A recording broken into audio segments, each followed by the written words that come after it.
welcome back to another episode of Riders Block. I am your host, as always, journal staff writer Sean Reider. Today, we are not in studio. We are from the home studio, where we conducted a wonderful interview with the Coloradoan's Kevin Lytle. He does an awesome job covering Colorado State. If you want to learn a little bit more about the Rams and read about how it hasn't been the greatest season for the Rams, I highly encourage you to check out his work. He does a phenomenal job covering that program. Before we get into, though, our interview with Kevin, previewing New Mexico's game against Colorado State, I do want to encourage you guys, as always, say it every single show, subscribe to the Journal YouTube, the Albuquerque Journal YouTube, I should say. And if you're watching on that, or if you're listening to this via Apple Podcasts or Spotify, please, follow the podcast feed, subscribe to the podcast feeds. That is how you kind of support the products like this. We have a lot of great podcasts coming out. We've been doing great live shows too. We had an election live show last week that I thought was fantastic. It was really, really good. If that's a little too highbrow, we do have the bi-weekly live shows that Journal colleague and I, Jeff Grammer, and I do every Tuesday for Jason X, weekly media availability, after his weekly media availability, I should say. And then after every single post-game show, every single New Mexico football game. So encourage you guys to keep tuning in on those, engaging. We love the engagement. They're really fun. We just had one on this Tuesday. We had athletic director Fernando Lobo on for an hour, and he was awesome. So encourage you guys to keep watching those as always, but I won't take any more of your time now. Great interview with Kevin Lytle coming up right now. If you enjoy our podcast, please like and subscribe and consider becoming a digital subscriber to the Albuquerque Journal to help us bring you more content like this. You can find this episode and all of our podcasts on the Albuquerque Journal website, abqjournal.com, as well as YouTube, iTunes, and Spotify. See the show notes for a discount code on a digital subscription. Thank you for supporting the Albuquerque Journal, New Mexico's leading news. All right, today I am pleased to be joined by the great Kevin Lytle, sports reporter for the Coloradoan, does a great job covering Colorado State. Kevin, thanks for coming on today, man. Absolutely, Sean. Thanks for having me. How are you doing? Doing good, as always. Colorado State, though, hasn't been doing amazing lately. Rams are 2-7 overall, 1-4 in league play, coming off, I think, a 42-10 loss to UNLV. Kevin, you've been there every step of the way. This was a team that was picked, I think, 4th in the preseason poll for the Mountain West. And now they're looking for a new head coach after firing, head coach Jay Norvell in his 4th year, I believe. Did you see any of this kind of really just frankly miserable season coming? Yeah, I mean, the bottom really fell out. It's one of those anything and everything that could happen. And it's been pretty crazy. I think in some ways anticipated a little bit of whatever you want to call it, contract drama, because Jay Norvell was entering year 4 and without a contract extension, so that's 4 of a 5-year contract. That's kind of when you think those happen. So there was a little bit of that. But Colorado State won 8 games last year. They're pretty optimistic about what they had brought in the transfer portal. And there were some question marks, certainly scheduling. They had some scheduling benefits last year, on how they would sustain. About, I don't think anyone realistically saw this coming. I mean, this is a pretty stunning, negative turnaround from where things were a year ago. And to have an in-season firing is obviously it's becoming more common in college football, but still pretty wild and, a far cry from both projections and expectations and where things were a year ago. And I mean, first game of the season, Colorado State, played Washington pretty well, pretty darn good showing. And then you had that Northern Colorado game where, some fans, I think, hold to the contention that Colorado State should have lost that game. What, in your full view, has kind of gone wrong to this point? I know it's been a lot, but what can you kind of pinpoint there? Yeah, totally. I think it's a few things. One, kind of big picture of the Norvell era, never got the quarterback situation right. From Clay Millen, the first guy, and then Braden Fowler, Nick Losey probably stuck with him too long, maybe invested too much into him. So, with what was supposed to be an air raid offense, even though that changed a long time ago, not getting the quarterback right, obviously is an important thing. And then just being unable to keep the balance right on who you're losing in the portal and who you're adding. Specifically, you look at the receiver room. Torrey Horton went to the NFL. Obviously, you're not going to just straight up replace Torrey Horton. He's one of the best receivers in Mountain West history, but they just don't have anything in replacement. Some guys that they had in the system are doing some good things elsewhere in college football. So I think that's another one you point to. It's been a crazy injury season. One of the most, fans, I know love yelling at the computer when, they see the injury, quote unquote, excuse, but it is very true. They've had a crazy amount of injuries this year. And then once it started going downhill, it just felt like just could not stop the negative slide there of everything going on. And the sort of coach question, job security question just became, in a lot of ways, I think, overwhelming to the whole program. In terms of it's been a small sample size, right? They fired Norvell, and now they have Tyson Summers, who was the previously the head coach, I believe, at Georgia Southern. He was the came in as defensive coordinator, I think, this Yep. offseason. Yep. Now he's the interim and all that as well. Is there any, and it is a really small sample size, and they didn't have that kind of bye week to get things, changed and all that, when he did become the interim and all that, like a lot of programs will do. Yeah. Have you seen any kind of noticeable or considerable changes in terms of how, the overall on-field product with Summers at the helm? On field, it hasn't looked a whole lot different. They've made, frankly, some pretty drastic changes otherwise. Changed play caller, new offensive coordinator, some practice setup. They're going kind of shorter but more intense on the practice field. On field, like you say, it's 2 games and really one, because the first one, as you said, is 5 days after it happens, so you can't really change everything there.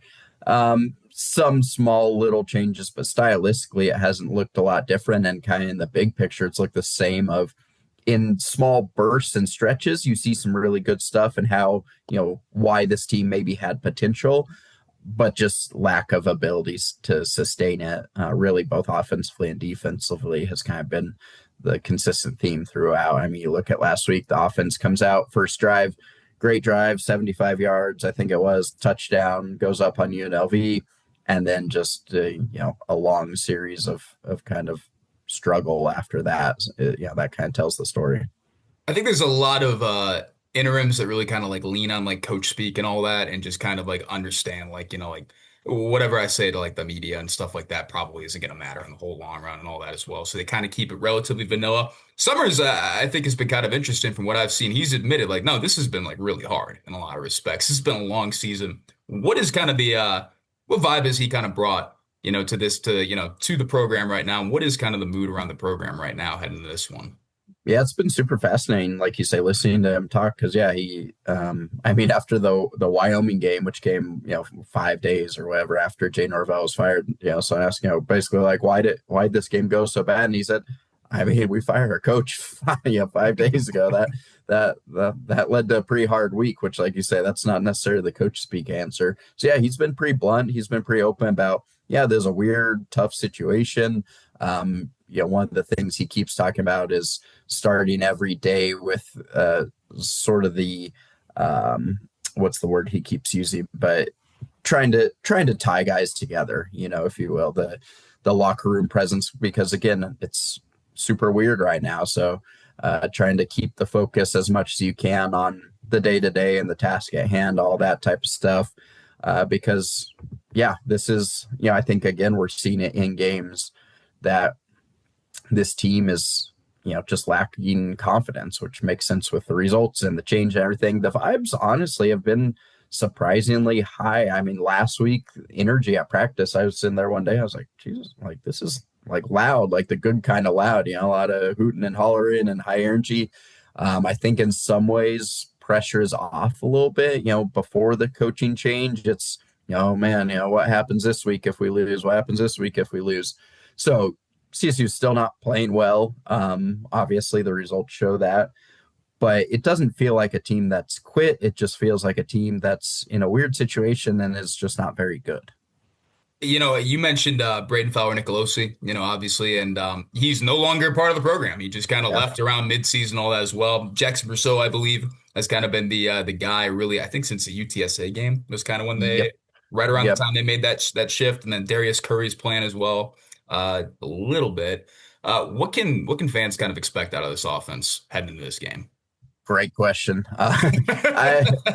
I mean, ideally, the ideal is a pretty good combo of, run game, some play action, almost pro style, if you will, Yeah. with a little bit of tempo. That's the ideal. Again, the consistency's just not been there. Their best assets on offense are the running backs. They actually have a crew. The numbers aren't great because I think they've had some, struggles with O-line, and the passing game hasn't been very good, which obviously allows teams to focus on defending the run. But they have good running backs. They have pretty good tight end and Rocky Beers, and those are your playmakers right there. I mean, like I say, the receivers have been mostly poor, so they're gonna have to lean on those running backs, play a little tempo, and then see if you can hit some play action from that out of that run game. But that's their best bet. They just haven't done it consistently. Defense has actually been pretty good in a lot of stretches. I mean, Owen Long, I think, is like the tied for the national lead in He's tackles. incredible. Yeah, he's been absolutely phenomenal to watch. Eck revealed yesterday that he was a one-time Idaho commit. I had no idea about that. Yeah. So he was the guy that they recruited and all that as well. And Eck has also talked about kind of like how aggressive this defense can be. They're not afraid of zero pressure. Do some different things there. What can fans expect from this defense as well? Yeah, that pressure is the hallmark of this. It's a Tyson Summers defense he was brought in, this summer by Norvell to be the defensive coordinator. So a weird little turn in the world there where he becomes the interim head coach, but super, super aggressive. They'll bring pressure in any situation and from a lot of different ways. I mean, cornerback blitzes, safety blitzes. They've started, I believe, for one game they started a linebacker technically as nose tackle. They'll just do all sorts of weird things. And yeah, I think overall it's been okay, especially when you consider how poor the offense has been. That obviously puts the defense in a pretty bad situation. They would like to get more turnovers. Everyone would. They would like to create or turn more of those pressures into actual sacks. Again, everyone would.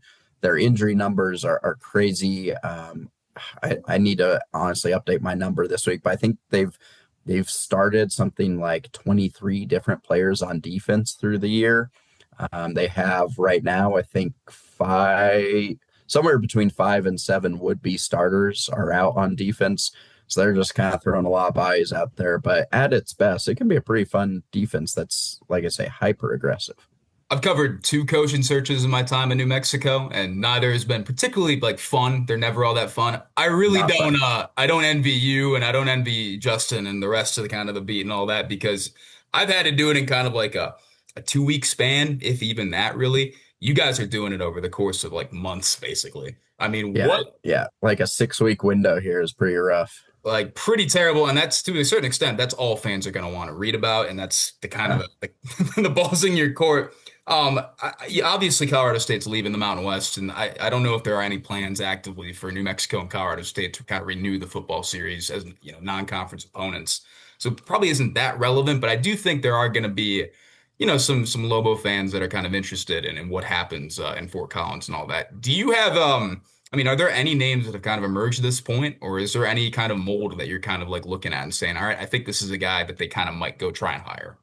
Yeah, it's super interesting because I mean, like you say, with especially extent search, you see all sorts of crazy stuff. I mean, yesterday Cordell Yeah. Stewart's PR firm basically tried to stir his name up, and there's absolutely zero chance that that's happening. But that's kind of the stuff you get when you have such a prolonged, avenue. But it's interesting, so the last coach, Jay Norvell, was a guy that obviously had been a head coach. He'd been a head coach of the Mountain West at a school, lesser resourced, had won there. That theory made a whole lot of sense in a lot of ways. At the time of the hire, I and most others thought it was a good hire and would go well. Previous coach, Steve Adazio, was also a guy with experience. That one, looked unlikely to succeed and failed miserably. Before that, it was, kind of that rising coordinator thing. So they've sort of tried a lot of different avenues. And so, there's no magic pill here. I think, myself, I'm intrigued by the idea of like a serial winner, at a lower level, like a vegan. His name keeps coming up. Tim Plaff, Polasak, some of those FCS stars, and then they're, again, your coordinator star, Colin Klein at Texas A&M. Grant, he might be going to a higher level, but he's from Loveland, just down the road here. I believe his family still lives here, so that's another one. I just don't know. It's tough. It's in this era, it's tough. In some ways, I like the idea of someone who's led a program and can do that. But on other hands, you can see how kind of a younger rising star would maybe be able to be more in line with, the modern challenges of college football. So it's a really tough call. I mean, I think some of those names I've mentioned are ones that are sort of on the extended short list for CSU, but I also wouldn't be surprised if it's a left field hire that we didn't see coming, because again, you may have to think outside the box considering how consistently CSU has struggled to find the right guy. In terms of the Saturday and all that as well, obviously this has been a weird series. It's been a dominant series for Colorado State. UNM has not beaten Colorado State since 2009. I was literally 9 years old at the time, so it's been a while. That kind of element as well. When you do think about this game, do you think there is a chance that goes to 14, or do you think UNM takes care of business?